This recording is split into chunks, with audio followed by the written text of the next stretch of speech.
Today, I want to talk about something that is very special. You know, when we stand together, we are stronger. When our nation stands together, our nation is stronger. United we stand, divided we fall. And I grew up watching shows like Andy Griffith, and I just thought that was the funniest thing when I was growing up. Mayberry, a small town, everybody knew each other. Um, it was it was special. But now Mayberry is gone. Andy Griffith is gone. We are in a new age, a new uh, era in our nation, and we need to grasp the truth that that basic idea of Andy Griffith is based on relationships and friendships that makes you stronger. We got to get back to that because divided we will fall. We can't stand very long without having good Christian relationships. You know, when I preach a message on marriage, a lot of people say, "Well, that doesn't apply to me because I'm not married." When I preach a message on children, well, a lot of people say that doesn't apply to me because I don't have children. If I have children, I could grasp some truths out of it, but right now I don't have any children, so it doesn't apply to me. But everyone can learn the value of a friend. Friendship goes a long way. In Ecclesiastes chapter 4, verses 9 through 12, this is what it says. Two are better than one because they have a good return for their work. If one falls down, his friend can help him up.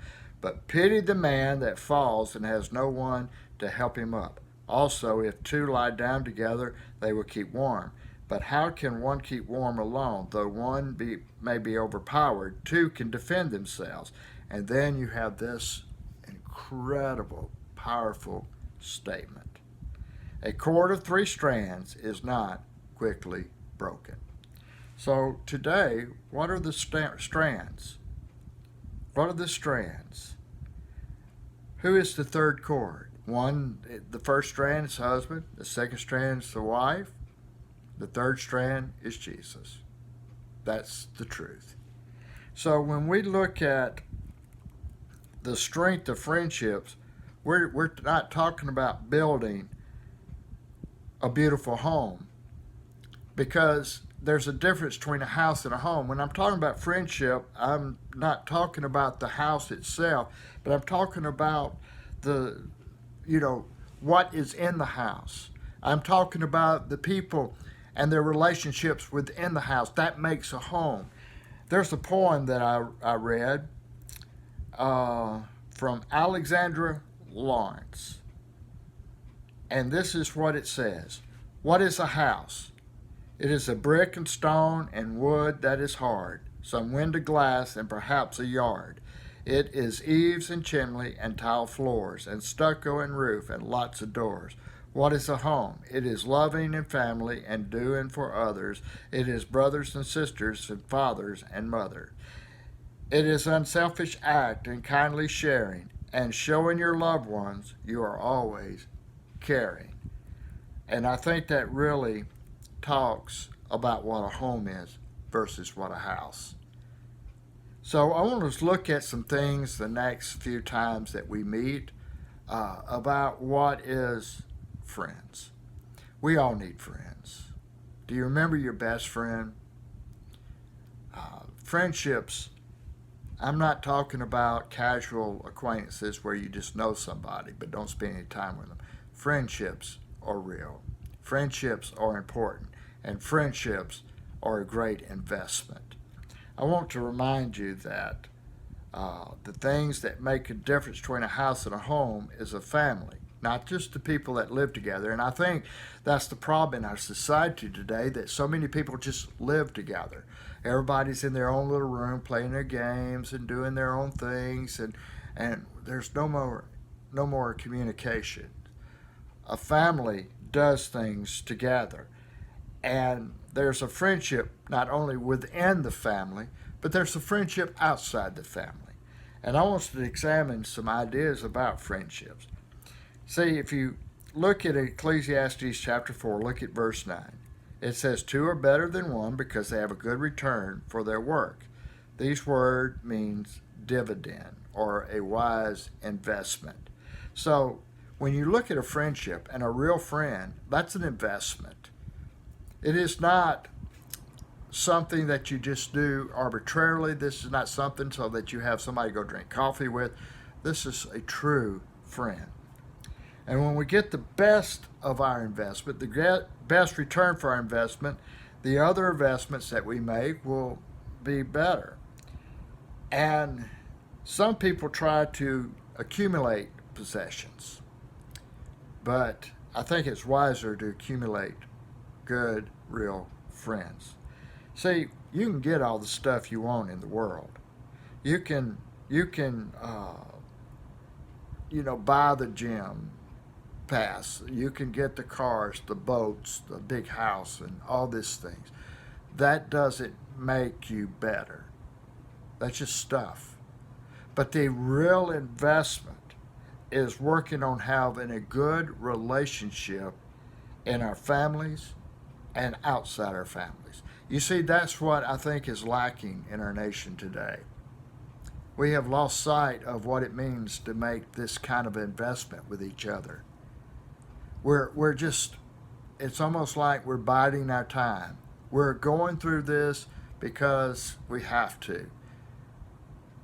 But I can remember when I was pastoring in a small community. And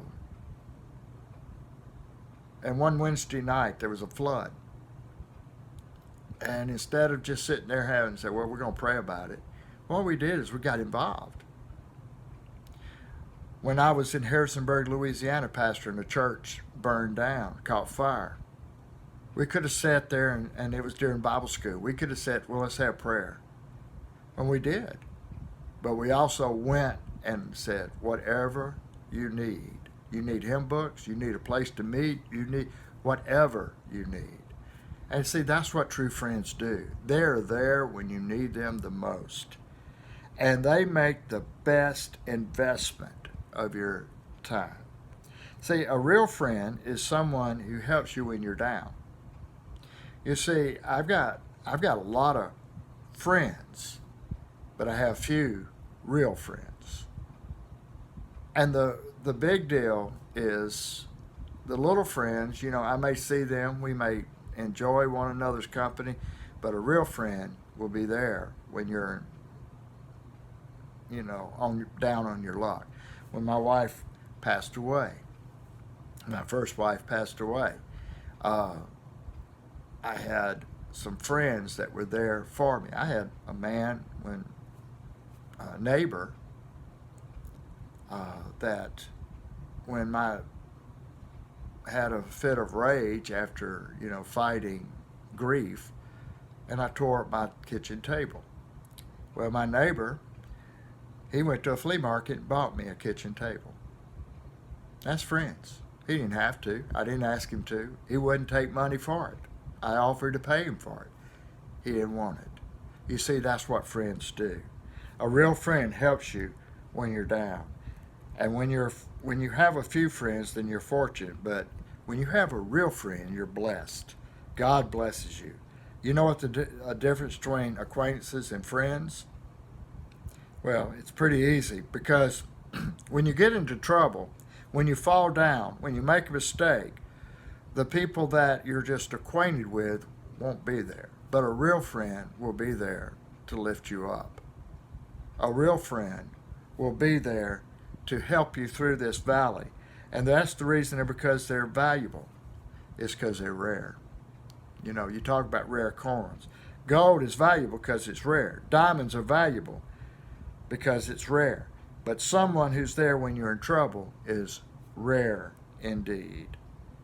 So when you look at a real friend, and a real friend is a person of their word. When they tell you they're going to do something, they do it.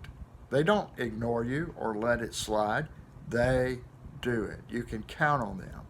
A handshake is worth with them more than a contract, because that is real. And that's what we need to get back to in our communities, in our churches, in our state. I remember in churches we used to go fellowship after church every Sunday night. We went to somebody's house, had a good old time. That doesn't happen anymore. We're so big, we're so quick. We want to get out and go home. Let's remember that. Let's remember, who are your real friends? We're going to continue this Wednesday night, but I want us to look at our real friends. This is Tom Boone saying, Jesus loves you, and I love you too.